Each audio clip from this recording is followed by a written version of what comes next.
نحمده ونصلي على رسوله الكريم اما بعد فاعوذ باللہ من الشیطان الرجیم بسم اللہ الرحمن الرحیم۔ السلام علیکم ورحمۃ اللہ وبرکاتہ۔ تو انشاءاللہ آپ سب خیریت سے ہی ہوں گے۔ آج جو ہے میں نے اپنی ویڈیو میں آپ لوگوں کو شق صدر کے بارے میں بتانا ہے کہ آپ صلی اللہ علیہ وسلم کا شق صدر کتنی مرتبہ ہوا، کیسے ہوا، اور اس کے بعد آپ صلی اللہ علیہ وسلم کی والدہ کی وفات کب ہوئی، پھر آپ کس کی پرورش میں گئی۔ یہ ساری چیزیں جو ہیں آج میں آپ کو آج کی ویڈیو میں بتاؤں گی، تو ویڈیو کو آخر تک لازمی دیکھیے گا اور سنیے گا۔ تو شق صدر کہتے ہیں سینے کو چاک کرنا، دل کو سینے مبارک کو کھولنا ہے یا چاک کرنا۔ آپ صلی اللہ علیہ وسلم کا شق صدر جو ہے وہ 4 مرتبہ ہوا تھا۔ تو شروع کرنے سے پہلے ہمیں ایک دفعہ درود شریف پڑھ لیتے ہیں۔ اللہم صلی علی محمد وعلی آل محمد کما صلیت علی ابراہیم وعلی آل ابراہیم انک حمید مجید۔ اللہم بارک علی محمد وعلی آل محمد کما بارکت علی ابراہیم وعلی آل ابراہیم انک حمید مجید۔ تو جب آپ صلی اللہ علیہ وسلم حضرت حلیمہ سعدیہ کی پرورش میں تھے، اس وقت آپ صلی اللہ علیہ وسلم کی عمر 4 سال تھی۔ ایک روز آپ صلی اللہ علیہ وسلم جنگل میں تھے کہ 2 فرشتے جبرائیل اور میکائیل سفید پوش انسانوں کی شکل میں سونے کا تشت برف سے بھرا ہوا لے کر نمودار ہوتے ہیں۔ تو آپ صلی اللہ علیہ وسلم کا شق مبارک چاک کر کے قلب مطہر کو نکالتے ہیں، پھر قلب کو چاک کرتے ہیں، اس کے بعد 1 یا 2 ٹکڑے خون کے جمے ہوئے نکالتے ہیں اور کہتے ہیں، یعنی جبرائیل اور میکائیل کہتے ہیں یہ شیطان کا حصہ ہے۔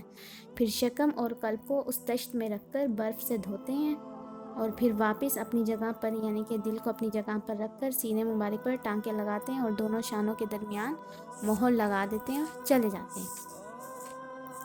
تو یہ ایک مرتبہ شق صدر ہوا آپ صلی اللہ علیہ وسلم کا۔ تو روایات میں ہے، صحابہ فرماتے ہیں کہ ہم آپ صلی اللہ علیہ وسلم کی سینے مبارک پر سلائی کا نشان اپنی آنکھوں سے دیکھتے تھے۔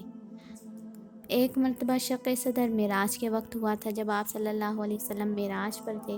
اس کے علاوہ 2 مرتبہ اور آپ صلی اللہ علیہ وسلم کا شق صدر ہوا ہے۔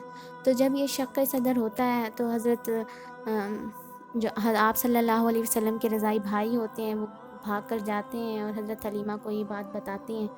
تو اس واقعے سے حضرت حلیمہ کو یہ اندیشہ ہوتا ہے کہ آپ صلی اللہ علیہ وسلم کو کوئی صدمہ نہ پہنچ جائے، اس لیے آپ صلی اللہ علیہ وسلم کو حضرت آمنہ کے پاس لے کر حضرت حلیمہ مکہ حاضر ہوتی ہیں اور ان کو تمام واقعہ بیان کر دیتی ہیں۔ حضرت آمنہ واقعہ کو سن کر بالکل ہراساں نہیں ہوتی، بلکہ ان کو وہ باتیں بتاتی ہیں حضرت حلیمہ کو جو آپ صلی اللہ علیہ وسلم کی ولادت با سعادت کے وقت ظاہر ہوئی تھیں، یعنی کہ کیسے گھر نور سے بھر گیا تھا۔ یہ ساری باتیں حضرت حلیمہ کو حضرت آمنہ بتا دیتی ہیں، پھر یہ کہتی ہیں کہ میرے اس بیٹے کی شان بڑی ہوگی۔ اس کے بعد اور یہ بھی کہتی ہیں کہ شیطان کی رسائی اس بیٹے تک ممکن نہیں ہوگی اور وہ اس کو کوئی نقصان نہیں پہنچائے گا۔ پھر اس کے بعد حضرت حلیمہ سعدیہ جو ہیں وہ اپنے گھر واپس چلی جاتی ہیں اور آپ صلی اللہ علیہ وسلم کو اپنی والدہ کے پاس، یعنی حضرت آمنہ کے پاس ہی آپ صلی اللہ علیہ وسلم اپنی والدہ کے پاس رہنے لگتے ہیں۔ جب آپ صلی اللہ علیہ وسلم کی عمر مبارک 6 سال کو پہنچتی ہے تو حضرت آمنہ مدینے کا قصد فرماتی ہیں، یعنی کہ مدینہ جانے کا ارادہ کرتی ہیں۔ آپ صلی اللہ علیہ وسلم بھی اپنی والدہ کے ساتھ جاتے ہیں اور ایمن بھی آپ صلی اللہ علیہ وسلم کے ہمراہ تھی۔ تو ایک مہینہ حضرت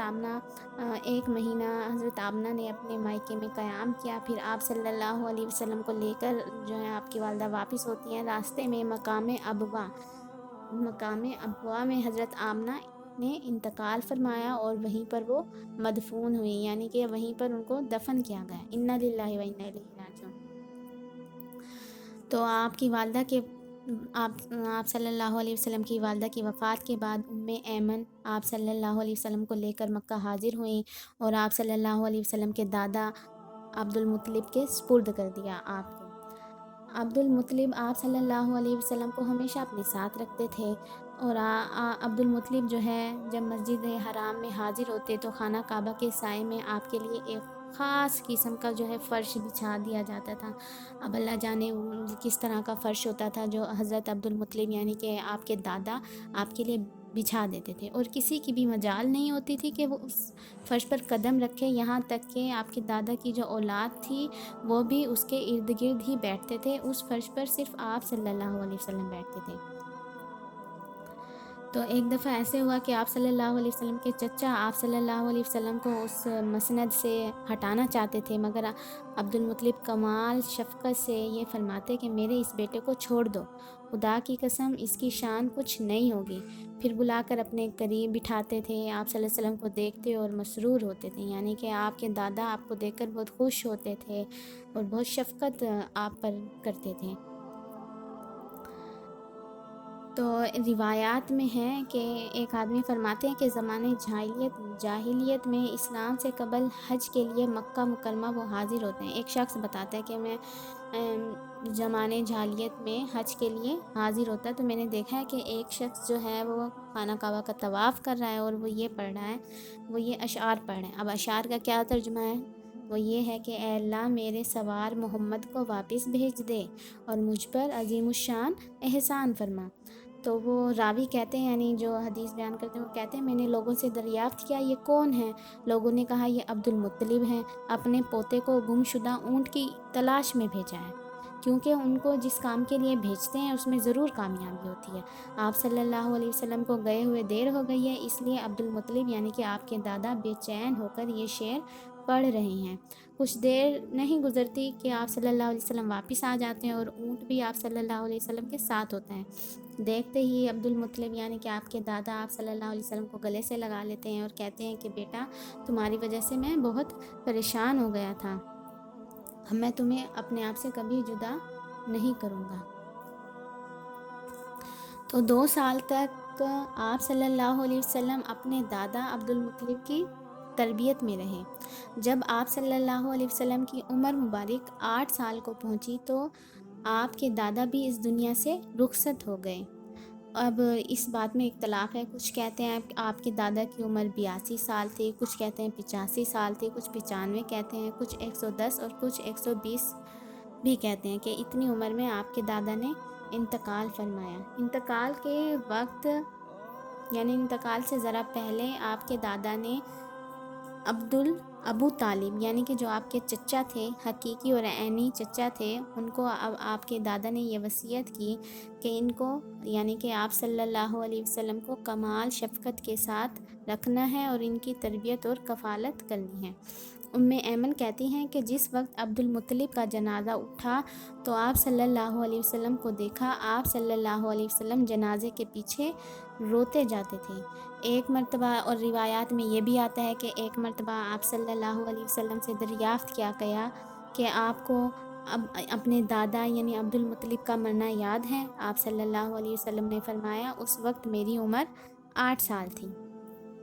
تو دادا کی وفات کے بعد آپ صلی اللہ علیہ وسلم کی پرورش جو ہے آپ کے چچا ابو طالب نے کی۔ ابو طالب نے آپ صلی اللہ علیہ وسلم کو اپنی اولاد سے زیادہ عزیز رکھا اور اس شفقت اور محبت سے مرتے دم تک تربیت کی کہ حق یہ ہے کہ تربیت اور کفالت کا حق پورا انہوں نے ادا کر دیا ابو طالب نے۔ لیکن اس کے باوجود ابو طالب جو ہے نعمت اسلام سے محروم رہے، یعنی کہ انہوں نے اسلام قبول نہیں کیا تھا آپ کے چچا نے۔ تو روایات میں آتا ہے ایک مرتبہ مکہ میں قحط پڑ گیا، لوگوں نے ابو طالب سے درخواست کی کہ آپ بارش کے لیے دعا کیجیے۔ ابو طالب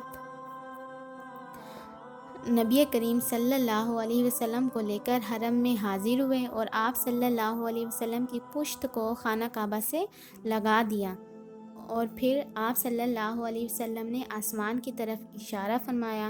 بادل کا کہیں نام و نشان نہیں تھا، اشارہ کرتے ہی ہر طرف بادل ہی بادل ہو گئے اور اس قدر بارش ہوئی کہ تمام ندی نالے جو ہیں وہ بہنے لگے۔ تو پھر اس پر ابو طالب نے یہ شعر کہا، اے روشن اور منور کہ ان کے چہرے کی برکت سے خدا سے بارش مانگی جاتی ہے، جو یتیموں کی پناہ اور بیواؤں کا ماوا اور ملجا ہے۔ سبحان اللہ۔ یہ آپ صلی اللہ علیہ وسلم کی شان مبارک تھی کہ آپ صلی اللہ علیہ وسلم بچپن میں ہی آپ صلی اللہ علیہ وسلم کے ساتھ بہت سارے معجزات ہوئے۔ آپ صلی اللہ علیہ وسلم کے ذریعے سے اللہ تعالیٰ نے قحط میں بارش دی، اور بھی بہت سارے معجزات تھے۔ اس کے علاوہ روایات میں آتا ہے کہ جب آپ صلی اللہ علیہ وسلم کی عمر مبارک 12 سال کی ہوئی تو آپ صلی اللہ علیہ وسلم اپنے چچا ابو طالب کے ساتھ شام کی طرف روانہ ہوئے تجارت کی نیت سے۔ روایات میں یہ بھی آتا ہے کہ آپ کے چچا کا ارادہ نہیں تھا کہ آپ کو لے کر جائیں اپنے ساتھ، لیکن جب آپ صلی اللہ علیہ وسلم کے چہرے پر حزن و ملال کے آثار دیکھے، یعنی غم کے آثار دیکھے، تو آپ صلی اللہ علیہ وسلم کو اپنے ساتھ لے لیا، یعنی کہ اپنے ساتھ سفر پر روانہ ہوئے۔ سفر پر کیا کیا واقعات ہوئے، کس طرح ایک راہب نے آپ صلی اللہ علیہ وسلم کو پہچانا کہ یہ نبی آخر الزماں ہیں، تو وہ ہم انشاءاللہ اگلی دفعہ میں آپ لوگوں کو وہ بیان کروں گی۔ وہ بہت بڑا واقعہ ہے، تو اللہ پاک جو ہمیں سنا ہے، جو میں نے بولا ہے، اس کو قبول و معروف فرمایا۔ اللہ پاک ہم سب کو خیر کے ساتھ اپنے گھروں میں آباد رکھے۔ اس کے علاوہ جو بھی ہمارے ملک پر پریشانیاں ہیں، اللہ اس کو دور کرے، مسلمانوں کی پریشانیاں دور کرے، اور فلسطین کے لوگوں کو بھی اپنی دعا میں یاد رکھے کہ اللہ تعالیٰ فلسطین کے مسلمانوں پر رحم کرے، ان کو آزادی دلوائے، ان کو سکون دے، ان کے بچوں کو، ماؤں کو، سب کو سکون دے۔ اللہ پاک بیماروں کو شفا دے، جو ہسپتالوں میں ہیں ان کو شفا دے، جن کے لیے کوئی دعا کرنے والا نہیں ہے، اللہ پاک ان کے لیے بھی ہمیں دعا کرنے کی توفیق عطا فرمائے۔ آمین ثم آمین۔ تو جزاک اللہ خیرہ و احسن جزا فی الدارین۔ امید ہے کہ آپ لوگوں کو آج کی ویڈیو بہت پسند آئی ہوگی۔ السلام علیکم ورحمۃ اللہ وبرکاتہ۔